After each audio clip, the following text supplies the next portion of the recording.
माही सिंह और आप देख रहे हैं नेक्स्ट 9 न्यूज। हरियाणा विधानसभा चुनाव में बुरी तरह हारने वाली बहुजन समाज पार्टी ने राज्य में अपने सहयोगी दल इंडियन नेशनल लोक दल पर ही सवाल उठा दिए हैं। जी हाँ, बता दें, अपने बयान के जरिए उन्होंने बड़ी टिप्पणी कर दी है। उन्होंने दावा किया है कि चौटाला परिवार से जुड़े वोट में फूट थी और इसका फायदा बीजेपी को हो गया। वहीं बसपा प्रमुख मायावती ने कहा कि देश में इस बार 18वीं लोकसभा के चुनाव में खासकर कांग्रेस ने, इंडिया गठबंधन ने संविधान बचाओ और आरक्षण बचाओ आदि का हथकंडा इस्तेमाल कर इसकी आड़ में देश के विशेषकर भोले भाले SC ST और OBC लोगों को गुमराह कर उनका वोट बैंक लेकर अपने गठबंधन को मजबूत बना लिया है, जिससे हमारी जैसी और पार्टियों को भी काफी नुकसान हुआ है। और वहीं यूपी के पूर्व CM ने कहा कि इस चुनाव के बाद हुए जम्मू कश्मीर और हरियाणा के विधानसभा चुनाव में हमारी पार्टी इनके भी हथकंडों और षड्यंत्रों से अपने लोगों को बाहर नहीं निकाल पाई,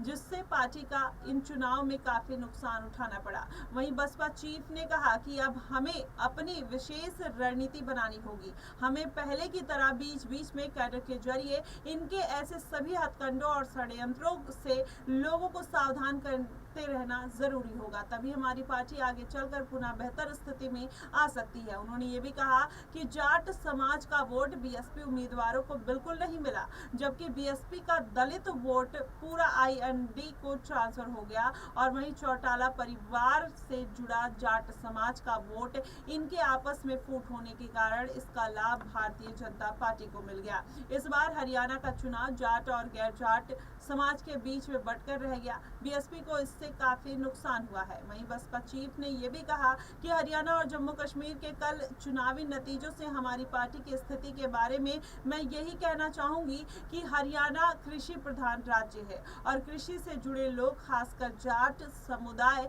और राज्य और केंद्र की किसान विरोधी नीतियों और कामों से खुश नहीं है। वे अभी भी खुश नहीं है, इसलिए जाट समुदाय के अधिकांश वोट जो है वो कांग्रेस पार्टी को मिले हैं। इसलिए BSP और INLD गठबंधन ने चौटाला परिवार में मच्छी कला के कारण उनसे जुड़े जाट समुदाय के वोटों का लाभ भाजपा को मिला। उन्होंने ये भी कहा कि इस कलह के बीच में गैर जाट समुदाय के लोग भाजपा को मिले और इस तरह भाजपा यहाँ एक बार फिर से सत्ता में आ गई और इस तरह यह हरियाणा चुनाव जाट और गैर जाट समुदाय के बीच बटा रहा। इससे बसपा को काफी नुकसान हुआ है और यूपी में जाट समुदाय की जातिवादी मानसिकता BJP के कारण काफी हद तक बदल गई है, लेकिन हरियाणा में नहीं बदल पाई है। वहीं दलितों के प्रति उनकी मानसिकता पूरी तरीके से नहीं बदल सकती और ना मैं बदलना चाहती हूँ। इस तरीके से अब मायावती ने ये इल्जाम लगाया है। वहीं लोकसभा चुनाव की बात करें तो मायावती ने 432 सीटों पर अपने उम्मीदवार उतारने के बाद जब उनको हार का सामना करना पड़ा था, तब भी अपना पूरा इल्जाम कहीं ना कहीं मुस्लिम कैंडिडेट्स पर लगाती हुई नजर आई थी। उन्होंने बोला था कि मुस्लिम कैंडिडेट्स की वजह से उनको लोकसभा चुनाव में हार का सामना करना पड़ा और इस बार कहीं ना कहीं इसका पूरा जो ठीकरा है उन्होंने अब इनेलो के ऊपर फोड़ते हुए नजर आई और जाट वोट बैंक को कहीं ना कहीं निशाने पर ले लिया। वैसे में माना यह जा रहा है कि मायावती अपनी खामियों को छुपाने के लिए आखिरकार कब तक अपना इल्जाम दूसरों के मत्थे मढ़ती रहेंगी। देखना दिलचस्प होगा कि आखिरकार इससे मायावती क्या सबक लेकर उत्तर प्रदेश में उपचुनाव में 2 से 3 सीटें निकालते हुए नजर आएंगी या फिर इस बार भी उनको लोकसभा चुनाव की तरह निराशा हाथ लग सकती है। फिलहाल इन मुद्दों को लेकर और मायावती के बयान को लेकर आपका क्या कुछ कहना है, आप हमें कमेंट बॉक्स में जरूर बताइएगा। फिलहाल के लिए बस इतना ही। देश और दुनिया की तमाम खबरों के लिए हमारे साथ बने रहिएगा नेक्स्ट 9 न्यूज।